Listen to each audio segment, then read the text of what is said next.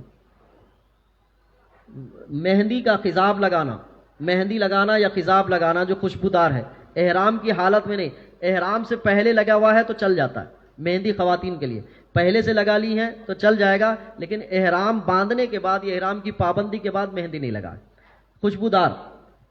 اس کے ساتھ ساتھ کسی کا سر مونڈنا احرام کی حالت میں, خود احرام کی حالت میں اپنا نہیں دوسرے کا مونڈ رہا ہے, یہ بھی منع ہے کہ دوسرے کے بال اکھیڑ رہا ہے. کسی کا سر مونڈنا اگرچہ اس کا احرام نہ ہو. جوں مارنا, جوں پھینکنا, کسی کو جوں مارنے کی طرف اشارہ کرنا, یہ صرف جوں کا لفظ ہے, عام طور پر جوں بولا جاتا ہے. کسی طرح کے جانور کو نہیں مارنا, کسی طرح کے جانور کو اشارہ بھی نہیں کرنا. آپ کے پاس مکھی وغیرہ آ رہی ہے, بس ایسے ہٹائیے, لے کے پٹ پٹ مارنے کی چکر میں نہیں ماریں گے, پھر احرام کی پابندیوں کی خلاف ورزی ہوگی. وہ کون سی کنڈیشن ہوگی اس کے حساب سے الگ الگ اس کا جرم ہے. اسی طرح سے بالوں میں جوں مارنے کے لیے کوئی دوا ڈالنا, جو باتیں احرام کی حالت میں مناسب نہیں ہے, مکروہ ہے, حرام نہیں, مکروہ ہیں, ان میں سے جو باتیں ہیں ان کو بھی بیان کر دیتے ہیں. بدن کا میل چھڑانا، میل چھڑانے کو منع کیا گیا ہے کہ بدن کا کہیں سے بھی آپ میل نہیں چھڑا سکتے، یہاں تک کہ بدن پورے حصے کو کہتے ہیں یہاں پہ کچھ لگا ہوا ہے ایسے کر کے چھڑا رہا ہے آپ، یہ ایسے کر کے جو چھڑا رہا ہے اس کو بھی منع کیا گیا ہے۔ ایسے کر کے چھڑانا، ایسے رگڑنا، یہ جو ہوتا ہے یوں رگڑ لیا، یہ بدن کے اندر سے کہیں، ایک تو یہاں سے ہے کہ ایسے چھڑا رہا ہے، ایک ایسے چھڑا رہا ہے، ایک ایسے چھڑا رہا ہے، یہ کئی طریقے، ایک تو ہاتھ کے چھوٹے چھوٹے طریقے ہیں، ایسے میں سے کوئی بدن کا میل نہ چھڑائے۔ بال یا بدن صابن وغیرہ بغیر خوشبو والی چیز سے دھونا، آپ بہتر ہے کہ احرام کی حالت میں غسل بھی اگر کرنا چاہتے ہیں تو بغیر صابن استعمال کیے ہوئے، کہ کوئی صابن نہ لگے۔ اب آپ سوچیں گے کہ بغیر صابن کے تو آج تک میں نہایا ہی نہیں، اور نہانے کا کیا فائدہ جس میں اچھا ہی نہیں لگ رہا ہے۔ اللہ کے نزدیک آج سب سے اچھا بندہ یہی ہے کہ وہ ایسے ہی رہے، اللہ کو یہ پسند ہے، بال بکھرے ہوئے ہوں، پراگندہ ہو یا اس طرح سے ہو، لیکن صاف ستھرا یعنی پاک ہو، اتنا کافی اللہ کے نزدیک۔ بال بکھرے ہوئے اللہ کو یہی یعنی پسندیدہ ہے۔ جس طرح روزے دار کے بارے میں ارشاد ہے حدیث شریف میں کہ روزے دار کی منہ کی خوشبو اللہ کے نزدیک مشک و عنبر سے زیادہ اچھی ہے، اسی طرح احرام کی حالت میں بندے کی جو کیفیت ہے، بہت بڑی بارگاہ میں پہنچ رہا ہے، ایک چھوٹی آفس میں بھی پہنچتا ہے تو اچھے ٹائی بوٹ سوٹ سے پہنچتا ہے، لیکن اللہ کی بارگاہ میں احرام کی حالت ہی اللہ کو پسندیدہ ہے کہ وہ کیسے بھی رہے۔ تو صابن کا استعمال بھی نہ کریں، صابن شیمپو وغیرہ کوئی چیز استعمال میں نہیں لا، منع ہے، مکروہ کہا گیا ہے۔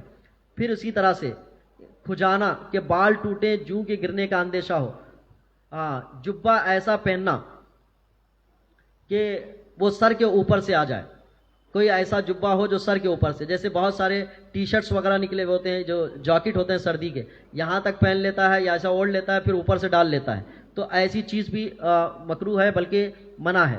جان بوجھ کر خوشبو سونگھنا، خوشبو لگایا نہیں، کچھ کیا نہیں، لیکن عطر والے کے پاس بیٹھا، خوشبو والے کے پاس بیٹھا جو بغیر احرام کے وہاں بیٹھے بیٹھے خوشبو لینا چاہتا ہے، یہ مکروہ ہے، ناپسندیدہ ہے۔ اسی طرح سے لیمبو، نارنگی، پودینہ، عطردان وغیرہ کی خوشبو لینا، عطر کی دکان پر اس غرض سے بیٹھنا کہ خوشبو سے دماغ روشن ہوگا، سر یا منہ پر پٹی باندھنا، کعبہ شریف کے غلاف کے اندر اس طرح داخل ہونا کہ غلاف کعبہ شریف سر یا منہ سے ڈھک لیا، یہ بھی مکروہ ہے، احرام کی حالت میں ہے۔ یہ احرام کے علاوہ آپ ساری چیزیں کر سکتے ہیں۔ ناک وغیرہ، چہرے کا کوئی حصہ کپڑے سے چھپانا، کوئی ایسی چیز کھانا پینا جس میں خوشبو پڑی ہو اور وہ نہ پکائی گئی ہو، اس کی بو زائل ہوئی ہو، بغیر سلا کپڑا، پیوند لگا ہوا ہو پہننا، یہ چیزیں مکروہ ہیں، ناپسندیدہ ہیں۔ تکیے پر منہ رکھ کر اوندھا لیٹ جانا کہ منہ چھپا لیا تکیے پر سونے کے وقت احرام کی حالت میں۔ مہکتی خوشبو کو ہاتھ سے چھونا، اسی طرح سے بازو میں یا گلے میں کو ڈھانک لینا بے سلے کپڑے میں کہ اپنے آپ کو پورا سا اس کو اندر گھما لیا، چھپا لیا اپنے آپ کو، یہ مکروہ ہے۔ بغیر مجبوری کے بدن پر پٹی باندھنا، یہ وہ چیزیں ہیں جو احرام کی حالت میں منع ہیں، اور بھی بہت ساری چیزیں ہیں جس کا تعلق آپ کو سننے سے اور پڑھنے سے ہوگا۔ یہ آپ کے عمرے کی مختصر گفتگو ہے۔ اس کے بعد آپ کی حاضری ہوتی ہے مدینہ شریف۔ مدینہ شریف کی حاضری عمرے کا ایک حصہ ہے، وہ بارگاہ ہے کہ جس کی جانے کی خواہش ہر بندہ مومن کو ہوتی ہے، ایک عاشق رسول کو ہوتی ہے۔ اس کا تذکرہ تو بڑا نرالا ہے کہ رسول گرامی وقار صلی اللہ علیہ وسلم کی بارگاہ میں حاضری، وہ مدینے کی سرزمین جس پر شعراء نے اپنی تمنائیں آرزویں ذکر کی تھی کہ دکھا دے یا الہی وہ مدینہ کیسی بستی ہے۔ نبی کریم صلی اللہ علیہ وسلم نے مدینہ شریف کے لیے دعا مانگی، حضرت ابراہیم علیہ السلام نے مکہ کے لیے دعا مانگی۔ کیا دعا مانگی؟ اے اللہ اس گھر کو امن والا بنا، برکت والا بنا، اور پھلوں سے اس کو اچھا بنا، یعنی مختلف پھل اس شہر میں رہیں، اس کے لیے حضرت ابراہیم علیہ السلام نے دعا کی۔ تو اللہ کے رسول صلی اللہ علیہ وسلم نے مدینے کے لیے دعا کی۔ اللہ کے رسول ارشاد فرماتے ہیں، مولا حضرت ابراہیم نے مکہ کے لیے دعا کی اور میں تیرے لیے مدینے کے لیے دعا کرتا ہوں کہ مولا اس میں برکتیں عطا فرما۔ تو حضور نے مدینے میں برکت کا تذکرہ فرمایا اور امن والا شہر بنا، اور اسی طرح سے اس میں پھلوں سے اس کو تقویت عطا فرما۔ تو اسی بنیاد پر دونوں کو حرمین شریفین کہا جاتا ہے، دو حرمین شریفین، دو حرم کی جگہ، تقدس کی جگہ، عظمت کی جگہ۔ ایک فضیلت یہ ہے کہ مکہ میں، کعبۃ اللہ میں، مکہ میں حدود حرم میں ایک نیکی 1,00,000 کے برابر ہے، اور ایک گناہ بھی قریب 1,00,000 کے برابر ہے، اس طرح سے۔ اور مدینہ شریف میں ایک نیکی 50,000 کے برابر ہے، اس طرح سے۔ اور بیت المقدس میں ایک نیکی 25,000 کے برابر. جس طرح سے رمضان کے متعلق اللہ کے رسول صلی اللہ علیہ وسلم ارشاد فرماتے ہیں کہ بندہ رمضان میں جو نیکی کرتا ہے اللہ اس کو 70 گنا ثواب زیادہ عطا فرماتا ہے. تو اسی طرح مکہ اور مدینہ کی فضیلت میں ہے، اور وہاں روضہ رسول ہے. روضہ رسول کی حاضری بڑی باادب ہونی چاہیے، اتنی باادب ہونی چاہیے کہ آدمی ان سے بڑا کوئی بھی موجود ہو کسی کو اتنا بڑا تصور نہ کرے روضہ رسول کے پاس، خاص کر کہ حضور کی بارگاہ کی حاضری دے. وہاں پر جنت البقیع ہے، وہاں پر ریاض الجنہ ہے. جنت البقیع وہ جگہ ہے، قبرستان ہے جس پر اللہ کے رسول صلی اللہ علیہ وسلم نے شفاعت کی بشارت دی کہ جو یہاں مدفن ہوگا وہ میری شفاعت کا حصہ پائے گا. اور ایک ریاض الجنہ ہے، وہ جگہ جہاں پر نبی کریم صلی اللہ علیہ وسلم کی مسجد تھی، مسجد نبوی، اور آپ کا کمرہ تھا جہاں پہ حضرت عائشہ صدیقہ رضی اللہ تعالیٰ عنہا رہا کرتی تھی. تو وہ اس حجرے سے حضور کی مسجد کے ممبر تک کا ایک حصہ ہے، اس کو ریاض الجنہ کہتے ہیں. ریاض الجنہ کے معنی ہوتا ہے جنت کے باغوں میں سے ایک باغ. اس کی فضیلت یہ ہے کہ بندہ وہاں پر کھڑا ہوتا ہے تو گویا وہاں کھڑا ہونا جنت میں کھڑے ہونے کے برابر ہے. اس کو ریاض الجنہ کہتے ہیں. مرد حضرات کو بھی جانے کا موقع دیا جاتا ہے، غالباً عورتوں کو بھی جانے کا موقع دیا جاتا ہے، لیکن جانے کے موقع میں ایک بے احتیاطی ہے کہ پورے مجمع کو ایک ساتھ چھوڑا جاتا ہے. اس چھوڑے جانے میں ہمارے پاس اس فضیلت کو حاصل کرنے کے لیے لوگ دوڑ پڑتے ہیں. علماء فرماتے ہیں کہ دوڑنا یہاں بے ادبی ہے، یہاں دوڑنا بے ادبی ہے. آپ کو احتیاط کرنی ہے کہ وہ روضہ رسول کے قریب والی جگہ ہے. اور وہاں بے ادبی کا ایک حصہ وہ بھی ہوتا ہے کہ روضہ رسول کی زیارت کر کے لوگ آتے ہیں اور وہیں پر لے جا کے چپل دھڑ دھڑ کر کے چھوڑتے ہیں. اپنی عاقبتیں خراب نہ کریں، چپل کو بہت کونے کنارے کاپچے میں لگا دیں، اور ہو سکے تو گنبد خضرا کے ارد گرد اور مسجد نبوی کے ارد گرد میں بغیر چپل کے ہی سفر کریں. آپ مسجد کے حدود سے باہر جائیں تو چپل کا استعمال کریں، وہ کریں، لیکن اندر میں ہو سکے تو ساکس پہن لیں، کیونکہ وہاں پر احرام کی کوئی پابندیاں نہیں ہیں. وہاں ساکس پہن لیں، وہاں موزے ملتے ہیں وہ موزے پہن لیں. چپل کا استعمال کم ہی کریں. چپل کی بڑی فکر ہوتی ہے لوگوں کو کہ چپل جائے گی تو وہ ٹیلی کرتے رہتے ہیں، ہندوستان کے اتنے پیسے لگیں گے، یہاں اتنے ریال میں آتی ہے، ہندوستان میں لیتے تو اتنے آتے تھے. چپل کی اتنی فکر کہ عبادتوں میں خلل ڈالتے ہیں، بے ادبی کے موقع زیادہ سے زیادہ پیدا کرتے ہیں. روضہ رسول کی زیارت بڑے باادب کریں.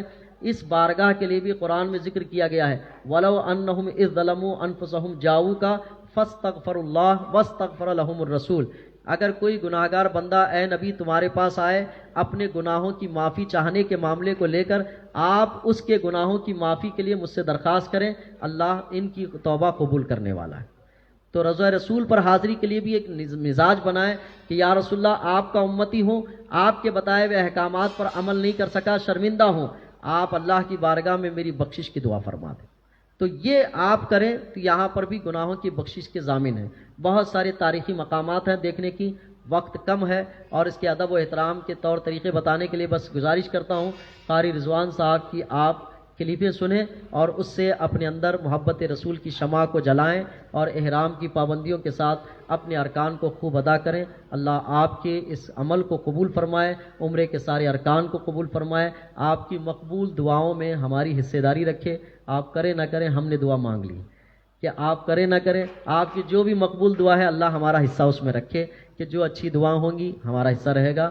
آپ پوری امت کے لیے دعا کریں، خصوصاً فلسطین کے مسلمان، کشمیر کے مسلمان، چین کے مسلمان، برما کے مسلمان، ان کے لیے دعا کریں. ان کو خیر، عافیت، سلامتی اللہ عطا فرمائے، غیب سے مدد و نصرت عطا فرمائے. چند باتیں ہیں انشاءاللہ. میں احرام پہننے کا طریقہ آپ کو بتا دیتا ہوں.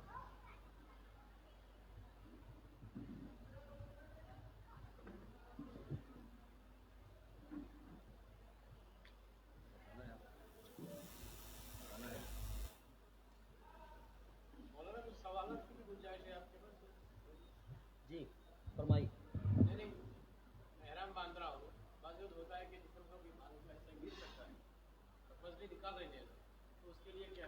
نکل گیا تو آپ پر جرم نہیں ہوتا ہے، نکالنے پر جرم ہوتا ہے.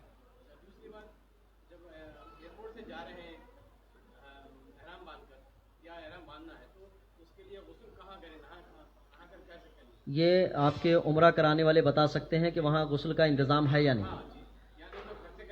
گھر سے آپ دونوں صورت میں کر لیں، وہاں انتظام بھی رہا تب بھی کر لیجئے. آپ اس لیے کہ گھر کا غسل وہ سفر کے غسل سے اچھا رہے گا، کہ یہاں آپ پورے اطمینان کے ساتھ غسل کر سکتے ہیں، اور وہاں مجمع رہے گا، کئی لوگ ایک ساتھ کرنے والے ہوں گے، شارٹ میں کرنا پڑ سکتا ہے، وہاں انتظام ہے یا نہیں ہے میں نہیں جانتا، بہتر یہ ہے کہ گھر سے غسل کر لیں۔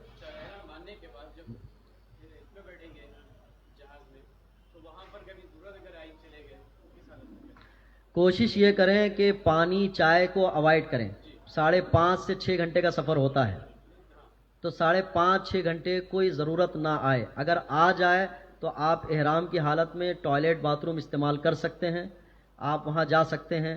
اور یہ بات بھی دھیان رکھیں مرد حضرات، احرام کے دونوں کپڑے کھل گئے تو آپ پر کوئی جرم نہیں ہے، احرام کے دونوں کپڑے، یہ کپڑا کھلا بازو رکھ دیا آپ نے، تو بعض حضرات کا یہ ہوتا ہے کہ احرام کی حالت میں ارے کپڑے باہر رکھ دیے اس نے، تو اس سے کچھ فرق نہیں پڑتا ہے، آپ کپڑے بدلتے بھی رہ سکتے ہیں، لیکن پابندیاں ہر کپڑے پہ آپ کے رہیں گی۔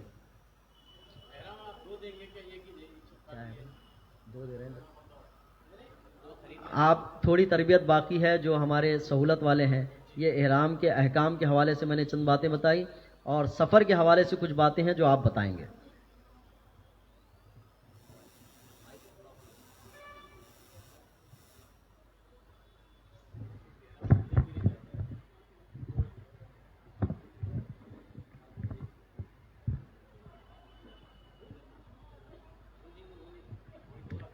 احرام آپ جب بھی کوئی کپڑا لے رہے ہوں تو تھوڑا کاٹن ٹائپ کا ہو، جو بدن پہ ٹک سکتا ہو، جو بدن پہ ٹک سکتا ہو بولے، جیسے نیا کپڑا کاٹن کا لیے پانی میں بھگائے بغیر اس کا استعمال کر رہے ہیں تو وہ بار بار کھلنے کی گنجائش بنتی ہے، اس کو اچھا نرم ملائم بنا دیں، جیسے یہ اس میں گرفت رہتی ہے، یہ استعمال کرنے کے اعتبار سے اچھا ہے۔ احرام میں جو نیچے والا کپڑا ہے جو لنگی کے طور پر استعمال ہوتا ہے، جو لوگ لنگی باندھتے ہیں ان کے لیے آسان ہے، اور جو لنگی نہیں باندھتے ہیں ان کے لیے تھوڑا مشکل ہوتی ہے۔ اس کو آپ کیسے باندھیں کہ بار بار نہ کھلے، یہ طریقہ بتانے کے لیے احرام کا طریقہ ہے۔ دونوں پیر کھلے رکھیں ایسے، اس کو گنجائش بنائیں، یہ پیچھے سے کپڑا لیں اس کا آدھا کا حصہ، اور آپ کی ہائٹ کے حساب سے یہ آدھا حصہ ہے، آسان طریقہ یہ ہے کہ اس کو لیں، اس کو یہاں ٹوچ دیں، یہ ٹوچ گیا ہے، اس کو یہاں ایسے لپیٹ دیں، اور یہ ہے اس کو ایسے لپیٹ، اس کو 2-3 مرتبہ لپیٹ دیا، آپ کو بیلٹ لگانے کی ضرورت نہیں۔ اس کا ایک فائدہ یہ ہوتا ہے، ایک پدر سامنے، یہ دوسرا پدر یہاں، یہ تیسرا پدر یہاں رہتا ہے۔ اب آپ اس میں جیسے چاہے چلتے رہیں، یہ پورا کھلا ہو جاتا ہے، آپ اتنا قدم اٹھاتے۔ جب رمل کرنا ہوتا ہے تب احرام کا مسئلہ سمجھ میں آتا ہے، رمل یعنی 3 چکر جو اکڑ کے چلنا ہے۔ اب اکڑ کے کیسے چلنا ہے میرے خیال سے اس کو بتانے کی ضرورت نہیں ہے، ہمارے پاس کبھی عادت ہے اکڑ کے چلنے کی، چل لے ہی دیتے ہیں ہم لوگ، ہمارے پاس رکھی ہوئی۔ تو اکڑ کے چلنے میں عام طور پر سینے کا ابھرنا ہے، کہ ایسے چلے آدمی، اور تھوڑا وزندار بنا کے چلے، کہ جس میں محسوس ہو کہ یہ نارمل نہیں ہے، آدمی تھوڑا اکڑ کے چل رہا ہے۔ اکثر عمرہ کرنے والے اور حج کرنے والے رمل نہیں کر پاتے، رمل نہیں کر پاتے، یعنی جو اکڑ کے چلنا ہے۔ حضور کو پسند تھا، حضور نے تاکید کیا ہے کہ تھوڑا اکڑ کے چلو، تو اکڑ کے چلنے کی یہ کہانی 3 چکر تک کی ہے، تو یہ احرام کا ایک حصہ ہے۔ اب اس کے بعد اس کو کہتے ہیں استباء۔ یہ کپڑا احرام کی حالت میں نہ منہ پہ رہنا، منہ پہ نہیں رہنا، سر پہ بھی نہیں رہنا، ایک طریقہ ایسے، احرام کی حالت میں ایسا بالکل نہیں رہے گا۔ دوسرا طریقہ یہ، احرام کی حالت میں ایسا بھی نہیں رہے گا۔ ایک طریقہ یہ کھلا رہے گا۔ یہ کب تک؟ 7 چکر جو طواف کے ہوتے ہیں تب تک۔ 7 چکر طواف کے ہو گئے، اب آپ اس کو کھولیں، اور جو صفا و مروہ جانا ہوتا ہے اتنا بس، اب یہ اندر آ گیا۔ اگر یہ کھلا بھی رہا، ایسے ہی رہا، تو فرق نہیں پڑے گا آپ کو، لیکن سنت طریقہ یہی ہے کہ یہ صرف طواف کے وقت کھلا رکھنا ہے۔ تو طواف کے بعد آپ اس کو ڈھانک لیں، یہ ایسے لیں، اور اس کو ایک مرتبہ ایسے ڈالیں، یہ بار بار نیچے اترتا رہتا ہے، تو اس کو ٹوکنا اوکنا کچھ نہیں ہے، کھلا بھی رہے گا، بدن دکھتا رہے گا، تو کوئی فرق نہیں پڑے گا۔ تو بدن دکھنا نہیں، اس کے لیے کیوں احرام بندنے کا طریقہ بتایا جاتا ہے؟ بعض لوگوں کو کمفرٹیبل نہیں ہوتا ہے چلنے میں، تو وہ باندھ لیتے ہیں اس انداز سے کہ یوں یوں چلتے ہیں، تو جہاں پہ یوں یوں چلنا ہوتا ہے وہ کام دے دیتا ہے، لیکن جہاں رمل کرنا ہوتا ہے وہاں پہ ان کو پریشانی ہوتی یا کھلنے کے امکانات بڑھ جاتے ہیں۔ تو جو آپ کو کمفرٹ ہو یہ نیچے کا حصہ باندھنے کا آپ باندھ لیں، لیکن یہ طریقہ مجھے آسان لگتا ہے کہ آپ ایک پدر سیدھا لیں، ادھر پہ باندھ لیں، کیونکہ نیچلے والا حصہ اگر جتنا اندر رہے گا تو یہ اوپر کا کپڑا جتنا ہٹتا رہے گا اندر کا کپڑا اس کو پروٹیکٹ کرے گا، اس کو صاف کرے گا، گانٹ نہیں مارے۔ یہ احرام کا خالی اتنا سا حصہ ہے، آپ اس کی تیاری کریں، اور یہ بار بار ہٹتا رہتا ہے، ہٹتا رہے، کچھ کام کرتے ہیں ہاتھ ادھر ادھر کرتے رہتے ہیں تو ہٹتا ہے، ہٹنے سے کوئی فرق نہیں پڑتا ہے، لیکن ایسا کپڑا ہوگا تو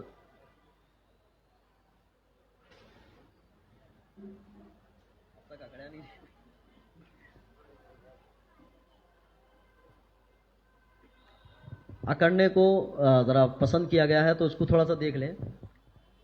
یہ ایسے سینہ، آپ جس کے پاس جتنی گنجائش ہے، سینہ ابھرا ہوا ہو اور گردن تھوڑی اٹھی ہوئی ہو، اس سے جتنے قدم آپ چلتے جا سکتے ہیں۔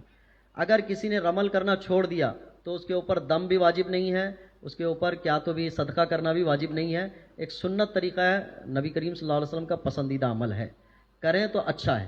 اگر کوئی نہیں کر پایا، دھیان نہیں رہا یا بھیڑ کی وجہ سے نہیں کر پایا تو اس کے اوپر کوئی جرم نہیں آتا ہے، لیکن کر لیں تو اچھا ہے۔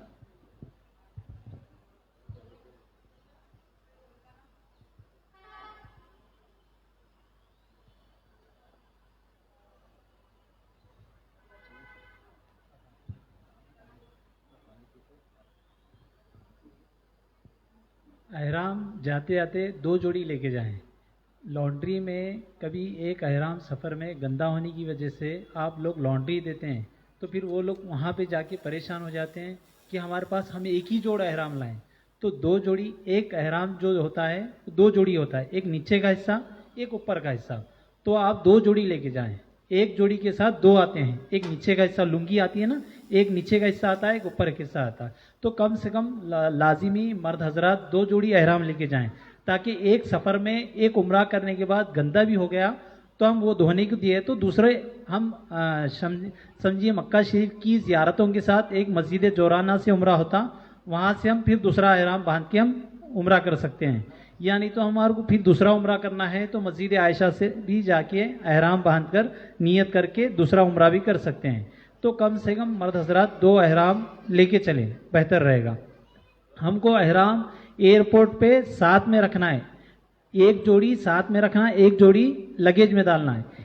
جو ہمارا بڑا بیگ رہے گا نا وہ لگیج میں جائے گا، لگیج میں مرد حضرات، خواتین حضرات بھی قینچی وغیرہ رکھتے ہیں، ناخن ترش وغیرہ رکھتے ہیں، تو لگیج بیگ میں رکھیں۔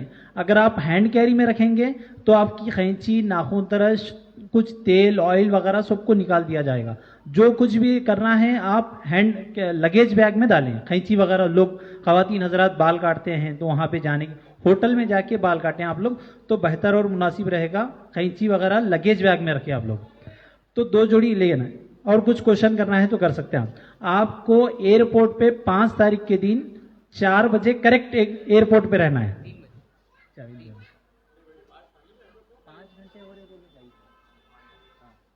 کریکٹ آپ کو ایئرپورٹ پہ 5 تاریخ کے دن 4 بجے رہنا ہے۔ آپ کی فلائٹ 5 تاریخ کے دن رات میں 8:10 کی ہے، تو 4 گھنٹے بیفور رہیں گے نا، کیونکہ ایئرپورٹ پہ ٹریفک اور کراؤڈ زیادہ رہے گا، کراؤڈ کی وجہ سے آپ کا جو لگیج وغیرہ نکلنے میں پھر دقت دشواری ہو جائے گی، پھر آپ کو اندر جا کے بورڈنگ وغیرہ ہونے کے بعد ہم کو احرام باندھنا ہے، اگر ہم تاخیر کریں گے تو پھر آپ کو دشواری پیدا ہو جائے گی احرام باندھنے کے لیے۔ تو آپ کو جو وقت دیا جائے گا کریکٹ 4 بجے آپ ایئرپورٹ پہ رہیں، دوپہر میں 4 بجے، رات میں 8:10 کی فلائٹ ہے، ٹھیک ہے جی؟ آپ کو گیٹ 10 نمبر گیٹ کے پاس ٹھہرنا ہے۔ ایئرپورٹ پہ جب یہ ہوتا ہے نا تو ڈپارچر کی جگہ آپ کو وہاں پہ 10 نمبر ہے اوپر، وہاں پہ انشاءاللہ ہم آپ کو وہیں ٹکٹ اور پاسپورٹ دیے، ٹکٹ اور ویزا وغیرہ دیں گے آپ کو ٹائم، آپ کو جو یہ بنایا گیا ہے نا گروپ واٹس ایپ پہ آپ دیکھتے رہیں، جو بھی ہے آپ کو واٹس ایپ پہ گروپ میں ڈالا جائے گا، آپ گروپ کو دیکھتے رہیں، بہتر اور مناسب رہے گا۔ جو بھی ہے انشاءاللہ ہمارے جاہد بھی وہاں پہ رہیں گے. آپ کو مکہ کی زیارتیں، مدینہ شریف کی زیارتیں سب انشاءاللہ ساتھ میں رہیں گے. یہاں پہ جب ایئرپورٹ میں ہم چھوڑنے کے لیے آئیں گے آپ کو ٹکٹ اور ویزا دیا جائے گا. آپ کا ایئر لائن کا جو لگیج ہے 30 kg ہے، جاتے وقت 30 kg، کیونکہ آتے وقت ہمارے کو زمزم وغیرہ نہیں رہتا نا جاتے وقت. جب آتے وقت آپ کا 25 kg لگیج رہے گا. کتنا رہے گا؟ 25 kg لگیج رہے گا. زمزم ملا کے 30 kg ہو جائے گا. یہ انڈیگو کا ایئر لائن کا جو لگیج ہے نا، آتے وقت 25 kg، زمزم انکلوڈنگ ہے اس میں، زمزم ملا کے 30 kg ہو جائے گا. اگر تھوڑا بھی اگر اونچ نیچ ہو جائے گا تو بولا زمزم چھوڑے گا، یا نہیں تو آپ کو لگیج میں سے کچھ 5 kg کم کرنا پڑے گا جب آپ کا زمزم جائے گا. تو اسی لیے آپ کو ریٹرن آتے وقت 25 kg لگیج کرنا ہے. ذہن میں رکھیں، انڈیگو کا جو لگیج ہے نا آتے وقت آپ کو 25 kg ہے، زمزم ملائے تو 30 kg. ہینڈ گیری جو ہے نا 7 kg برابر ہے. آپ انشاءاللہ کاٹا وغیرہ رہے گا، انتظام رہے گا انشاءاللہ. یہاں پہ تو اتنا لگیج نہیں رہے گا، پھر بھی آپ کو 30 kg بتایا جا رہا ہے. ٹھیک ہے، 30 kg ہے لگیج اور 7 kg ہینڈ کیری چاہیے. ٹھیک ہے، ڈائریکٹ حیدرآباد سے نکلے گی تو ڈائریکٹ جدہ پہنچے گی. جی یہاں پہ 8:10 کو رہے گا تو سمجھیے 5:30 سے 6 گھنٹے کا سفر پکڑیے. اس ٹائم پہ آپ سعودی کا ٹائم الگ ہوتا ہے، انڈیا کا ٹائم الگ ہوتا ہے.